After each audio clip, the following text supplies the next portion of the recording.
ಇನ್ನು ಸಚಿವ ಶಿವರಾಜ್ ತಂಗಡಿಗೆ ಮೇಲೆ ಗರಂ ಆದಂತಹ ಸಿಎಂ ಪ್ರತ್ಯೇಕ ಧರ್ಮದ ಬಗ್ಗೆ ಮುನ್ನಲೇ ಇಲ್ಲ, ಹಿನ್ನೆಲೆ ಕೂಡ ಇಲ್ಲ. ಅದರಲ್ಲಿ ನನ್ನ ನಿಲುವು ಏನೂ ಇಲ್ಲ ಅಂತ ಸಿದ್ದರಾಮಯ್ಯನವರು ಹೇಳಿದ್ದಾರೆ.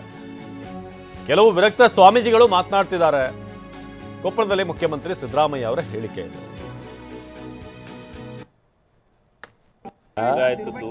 ಪ್ರತ್ಯೇಕ ಧರ್ಮದ ನಿಮ್ಮ ನಿಲುವು ಏನ್ ಬರೀತಾರೆ ಅದನ್ನ ಬರ್ಕತೀವಿ ನಾವು.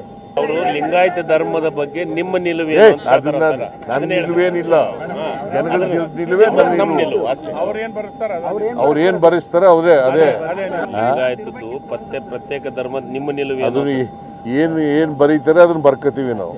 ಅವರು ಲಿಂಗಾಯತ ಧರ್ಮದ ಬಗ್ಗೆ ನಿಮ್ಮ ನಿಲುವು ನನ್ನ ನಿಲುವೇನಿಲ್ಲ, ಜನಗಳ ನಿಲುವೇ ನಮ್ಮ ನಿಲುವು. ಅವ್ರು ಏನ್ ಬರೆಸ್ತಾರೆ ಅವರೇ ಅದೇ. ಲಿಂಗಾಯತದ್ದು ಪ್ರತ್ಯೇಕ ಧರ್ಮದ ನಿಮ್ಮ ನಿಲುವು ಅದನ್ನ ಏನ್ ಬರೀತಾರೆ ಅದನ್ನ ಬರ್ಕತೀವಿ ನಾವು.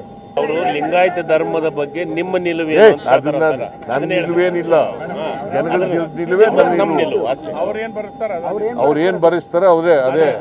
ಲಿಂಗಾಯತದ್ದು ಪ್ರಸನ್ನ ಈ ಬಗ್ಗೆ ಹೆಚ್ಚಿನ ಮಾಹಿತಿಯನ್ನು ನೀಡ್ತಾರೆ ನೇರ ಸಂಪರ್ಕದಲ್ಲಿ. ಪ್ರಸನ್ನ, 2017-18ರಲ್ಲಿ ಬಹಳ ಚರ್ಚೆ ಆದಂಥ ವಿಚಾರ ಇದು. ಎಷ್ಟು ಮಟ್ಟಿಗೆ ಅಂತಂದರೆ ಸಿದ್ದರಾಮಯ್ಯನವರ ಸರ್ಕಾರ ಏನಿತ್ತು ಅದರ ಒಂದಷ್ಟು ಹಿನ್ನಡೆ ಆಗೋದಕ್ಕೆ ಅಥವಾ ಬಿಜೆಪಿ ಸರ್ಕಾರ ಬರೋದಕ್ಕಿರ್ಬೋದು, ಅದೇ ಕಾರಣ ಆಯಿತು ಅನ್ನೋದ್ರ ಬಗ್ಗೆ ಕೂಡ ಮಾತುಗಳು ಬಂದಿದ್ವು.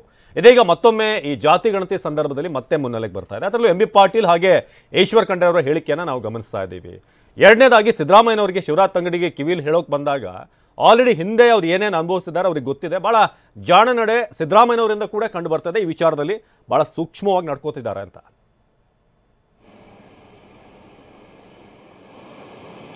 ಅವಿನಾಶ, ಲಿಂಗಾಯತ ಪ್ರತ್ಯೇಕ ಧರ್ಮದ ವಿಚಾರದಲ್ಲಿ ಕೇವಲ ಸಿದ್ದರಾಮಯ್ಯನವರು ಮಾತ್ರವಲ್ಲ, ಇಡೀ ಕಾಂಗ್ರೆಸ್ ಒಂದು ಪಾಠವನ್ನು 2018ರ ಚುನಾವಣೆಯಲ್ಲೇ ಕಲ್ತಿದೆ. ಅವತ್ತು ಪ್ರತ್ಯೇಕ ಲಿಂಗಾಯತ ಧರ್ಮಕ್ಕೆ ಶಿಫಾರಸನ್ನು ಮಾಡಿದಂತಹ ಸಿದ್ದರಾಮಯ್ಯನವರು ಕೇಂದ್ರಕ್ಕೆ ಅದನ್ನು ಕಳಿಸ್ಕೊಟ್ಟಾಗ ಹಿಂದೂ ಧರ್ಮದಿಂದ ಲಿಂಗಾಯತವನ್ನು ಪ್ರತ್ಯೇಕ ಮಾಡೋ ಮೂಲಕ ಹಿಂದೂ ಧರ್ಮವನ್ನು ಸಿದ್ದರಾಮಯ್ಯನವರು ಒಡೆಯೋದಕ್ಕೆ ಹೊರಟಿದ್ದಾರೆ ಅನ್ನುವಂತಹ ದೊಡ್ಡ ಮಟ್ಟಿಗಿನ ಆರೋಪ ಎದುರಾಯಿತು. ಅವತ್ತು ಸಿದ್ದರಾಮಯ್ಯನವರ ಬೆನ್ನಿಗೆ ನಿಂತದ್ದು ಇದೇ ಎಂ ಬಿ ಪಾಟೀಲ್ ಅವರು. ಇದೀಗ ಮತ್ತೆ ಪ್ರತ್ಯೇಕ ಲಿಂಗಾಯತ ಧರ್ಮದ ಕಿಚ್ಚು ಹೊತ್ಕೊಳ್ತಾ ಇದೆ. ಅದರಲ್ಲೂ ಪ್ರಮುಖವಾಗಿ ನಿನ್ನೆ ಅರಮನೆ ಮೈದಾನದಲ್ಲಿ ಲಿಂಗಾಯತ ಮಠಾಧಿಪತಿಗಳ ಒಕ್ಕೂಟದಿಂದ ಬೃಹತ್ ಸಮಾವೇಶವನ್ನು ಆಯೋಜನೆ ಮಾಡಲಾಗಿತ್ತು. ಈ ಸಮಾವೇಶದಲ್ಲಿ ಮುಖ್ಯಮಂತ್ರಿ ಸಿದ್ದರಾಮಯ್ಯನವರು ಕೂಡ ಭಾಗಿಯಾಗಿದ್ರು. ಇಲ್ಲಿ ಎರಡು ವಿಚಾರಗಳು ಪ್ರಮುಖವಾಗಿ ಚರ್ಚೆಗೆ ಬರ್ತಾ ಇರುವಂಥದ್ದು. ಒಂದು, ರಾಜಕೀಯ ಕಾರಣ, ಲಿಂಗಾಯತ ನಾಯಕರ ನಡುವೆ ಒಮ್ಮತದ ಅಭಿಪ್ರಾಯಕ್ಕೆ ಬರೋದಕ್ಕೆ ಸಾಧ್ಯವಾಗ್ತಾ ಇಲ್ಲ. ಇನ್ನೊಂದು, ಧಾರ್ಮಿಕ ಆಚರಣೆಯ ಕಾರಣಕ್ಕೋಸ್ಕರವೂ ಕೂಡ ಲಿಂಗಾಯತ ಮಠಾಧೀಶರು ಮತ್ತು ಪಂಚಪೀಠಗಳ ನಡುವೆ ಬೇರೆ ಬೇರೆ ರೀತಿಯ ಭಿನ್ನಾಭಿಪ್ರಾಯಗಳು ವ್ಯಕ್ತವಾಗ್ತಾ ಇದ್ದಾವೆ. ಒಂದು, ಇಲ್ಲಿ ಪ್ರಮುಖವಾಗಿ ಪ್ರತ್ಯೇಕ ಲಿಂಗಾಯತ ಧರ್ಮ ಅಂತ ಬಂದಾಗ ಲಿಂಗಾಯತ ಮಠಾಧಿಪತಿಗಳ ಒಕ್ಕೂಟ ವೀರಶೈವರನ್ನ ದೂರ ಇಡ್ತಾ ಇದೆ. ವೀರಶೈವರು ಲಿಂಗಾಯತರ ಎರಡು ಒಂದೇ ಅಲ್ಲ, ಲಿಂಗಾಯತದಲ್ಲಿ ವೀರಶೈವರು ಒಂದು ಭಾಗ ಆಗಿರಬಹುದು, ಹೊರತಾಗಿ ವೀರಶೈವರು ಪ್ರತ್ಯೇಕವಾಗಿ ಇರೋದಕ್ಕೆ ಸಾಧ್ಯ ಆಗಬೇಕು ಅನ್ನುವಂಥ ನಿಟ್ಟಿನಲ್ಲಿ ಲಿಂಗಾಯತ ಮಠಾಧಿಪತಿಗಳು ಒತ್ತಡವನ್ನು ಹಾಕ್ತಾ ಇದ್ದಾರೆ. ಆದರೆ ರಾಜಕೀಯ ಕಾರಣಕ್ಕೋಸ್ಕರ ಸಚಿವ ಎಂ ಬಿ ಪಾಟೀಲ್ ಮತ್ತು ಸಚಿವ ಈಶ್ವರ್ ಖಂಡ್ರೆ ಈ ಎರಡೂ ವಾದಗಳ ಜೊತೆಗೆ ತಿಕ್ಕಾಟವನ್ನು ನಡೆಸಿದಂತೆ ಕಂಡು ಬರ್ತಾ ಇದೆ. ಲಿಂಗಾಯತ ಮಠಾಧಿಪತಿಗಳ ಒಕ್ಕೂಟ ಅಂದರೆ ಅದು ವಿರಕ್ತ ಮಠಗಳ ಒಕ್ಕೂಟ. ಆ ವಿರಕ್ತ ಮಠಗಳ ಬೆನ್ನಿಗೆ ನಿಂತಿರುವಂಥದ್ದು ಸಚಿವ ಎಂ ಬಿ ಪಾಟೀಲ್ ಅವರು ಹೇಳ್ತಾ ಇರುವಂಥದ್ದು, ಮಠಾಧಿಪತಿಗಳು ಹೇಳಿದ ಹಾಗೇನೆ ಲಿಂಗಾಯತ ಪ್ರತ್ಯೇಕ ಧರ್ಮ ಆಗಬೇಕು, ಆದರೆ ಅದರಲ್ಲಿ ವೀರಶೈವ ಅಂತ ಸೇರಿಸಬಾರ್ದು ಅಂತ ಹೇಳಿ ಎಂ ಬಿ ಪಾಟೀಲ್ ಅವರು ಹೇಳ್ತಾ ಇದ್ದಾರೆ. ಆದರೆ ಈಶ್ವರ್ ಖಂಡ್ರೆ ಅವರು ಹೇಳ್ತಾ ಇರುವಂಥದ್ದು, ಲಿಂಗಾಯತ ಪ್ರತ್ಯೇಕ ಧರ್ಮ ಅನ್ನುವಂಥದ್ದನ್ನು ಒಪ್ಕೊಳ್ಳೋಣ, ಆದರೆ ವೀರಶೈವರನ್ನ ಬಿಟ್ಟು ನಾವು ಪ್ರತ್ಯೇಕ ಧರ್ಮವನ್ನು ಮಾಡೋದಕ್ಕೆ ಸಾಧ್ಯವಿಲ್ಲ. ವೀರಶೈವ ಲಿಂಗಾಯತ ಅನ್ನುವಂಥದ್ದನ್ನ ಬೇರೆ ಬೇರೆ ಮಾಡೋದಕ್ಕೆ ಯಾವ ಶಕ್ತಿಗಳ ಕೈಯಲ್ಲೂ ಕೂಡ ಆಗೋದಿಲ್ಲ ಅನ್ನುವಂತಹ ನಿಲುವಿಗೆ ಈಗ ಈಶ್ವರ್ ಖಂಡ್ರೆ ಅವರು ಬಂದಿದ್ದಾರೆ. ಇಲ್ಲಿ ಧಾರ್ಮಿಕ ಆಚರಣೆಯ ಕಾರಣಕ್ಕೆ ತಿಕ್ಕಾಟ ಒಂದು ಕಡೆ ಆದರೆ ರಾಜಕೀಯ ಕಾರಣದ ತಿಕ್ಕಾಟವೂ ಕೂಡ ಬೇರೆ ಬೇರೆ ರೀತಿಯಲ್ಲಿ ನಡೀತಾ ಇದೆ. ವೀರಶೈವ ಸಮುದಾಯವನ್ನ, ವೀರಶೈವ ಆಚರಣೆಯನ್ನ ಮಾಡಿಕೊಂಡು ಬಂದಿರುವಂತಹ ಪಂಚಪೀಠಗಳನ್ನ ದೂರ ಇಟ್ಟಿರುವಂತಹ ವಿರಕ್ತ ಮಠಗಳ ನಿಲುವಿಗೆ ಅಖಿಲ ಭಾರತ ವೀರಶೈವ ಲಿಂಗಾಯತ ಮಹಾಸಭಾ ಸಾಕಷ್ಟು ಅಸಮಾಧಾನವನ್ನು ವ್ಯಕ್ತಪಡಿಸ್ತಾ ಇದೆ.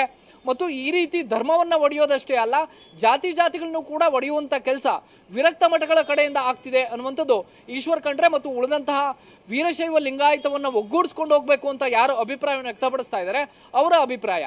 ಆದರೆ ಸಚಿವ ಎಂ ಬಿ ಪಾಟೀಲ್ ಅವರು ನೇರವಾಗಿ ಹೇಳ್ತಾ ಇರುವಂಥದ್ದು, 2017ರಲ್ಲಿ ಈ ರೀತಿಯ ಬೆಳವಣಿಗೆಗಳಾದಾಗ ಅವತ್ತು ಸಿದ್ದರಾಮಯ್ಯನವರ ತಲೆಗೆ ಕಟ್ಟಿದ್ರು. ಅಂದರೆ ಧರ್ಮವನ್ನು ಸಿದ್ದರಾಮಯ್ಯನವರು ಒಡಿತಿದ್ದಾರೆ ಅನ್ನುವಂಥ ಆರೋಪವನ್ನು ಸಿದ್ದರಾಮಯ್ಯನವರಿಗೆ ಹಣೆಪಟ್ಟಿಯ ರೀತಿಯಲ್ಲಿ ಅಂಟಿಸಲಾಯಿತು. ಆದರೆ ಅವತ್ತು ಆದ ಹಾಗೆ ಇವತ್ತು ಆಗೋದಿಲ್ಲ, ಜನರು ಕೂಡ ಎಚ್ಚೆತ್ತುಕೊಂಡಿದ್ದಾರೆ.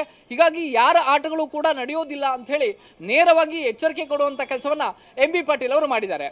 ಇದರಲ್ಲಿ ಪ್ರಮುಖವಾಗಿ ಇವತ್ತು ಹೊತ್ತಿಕೊಂಡಿರುವಂತಹ ಕಿಚ್ಚು ಮುಂದೆ ದೊಡ್ಡ ಮಟ್ಟಿಗೆ ದಗದಗಿಸುವಂತ ಸಾಧ್ಯತೆಗಳಿದಾವೆ. ಎಲ್ಲಿಯ ತನಕ ಸಿದ್ದರಾಮಯ್ಯನವರು ಮೌನವಾಗಿ ಆಗಿರುವ ತನಕ ಇದು ಅವರವರ ಮಧ್ಯೆ ಒಂದು ತಿಕ್ಕಾಟದ ಸ್ವರೂಪವನ್ನು ಪಡೆದುಕೊಂಡಿರುತ್ತೆ.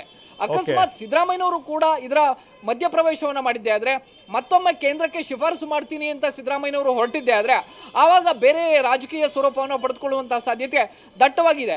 ಇದೇ ಕಾರಣಕ್ಕೋಸ್ಕರ ಇವತ್ತು ಕೊಪ್ಪಳದಲ್ಲಿ ಸಿದ್ದರಾಮಯ್ಯನವರು ಒಂದು ಎಚ್ಚರಿಕೆಯ ಪ್ರತಿಕ್ರಿಯೆಯನ್ನು ಕೊಟ್ಟಿದ್ದಾರೆ. ಯಾವುದೇ ರೀತಿಯ ನನ್ನ ನಿಲುವಿಲ್ಲ, ವಿರಕ್ತ ಮಠದ ಸ್ವಾಮೀಜಿಗಳು ಏನ್ ಹೇಳ್ತಾರೋ ಅದನ್ನ ಬರೆಸ್ತೀವಿ ಅನ್ನುವಂತ ಒಂದು ಎಚ್ಚರಿಕೆಯ ಹೆಜ್ಜೆಯನ್ನ ಇವತ್ತು ಸಿದ್ದರಾಮಯ್ಯನವರು ಇಟ್ಟಿದ್ದಾರೆ. ಹೀಗಾಗಿ ಒಂದು ಧರ್ಮದ ಕಿಚ್ಚು, ಲಿಂಗಾಯತ ಪ್ರತ್ಯೇಕ ಧರ್ಮದ ತಿಕ್ಕಾಟ ದೊಡ್ಡ ಮಟ್ಟಿಗೆ ಹೋಗುವ. ಧನ್ಯವಾದ ಪ್ರಸನ್ನ ಮಾಹಿತಿಗಾಗಿ.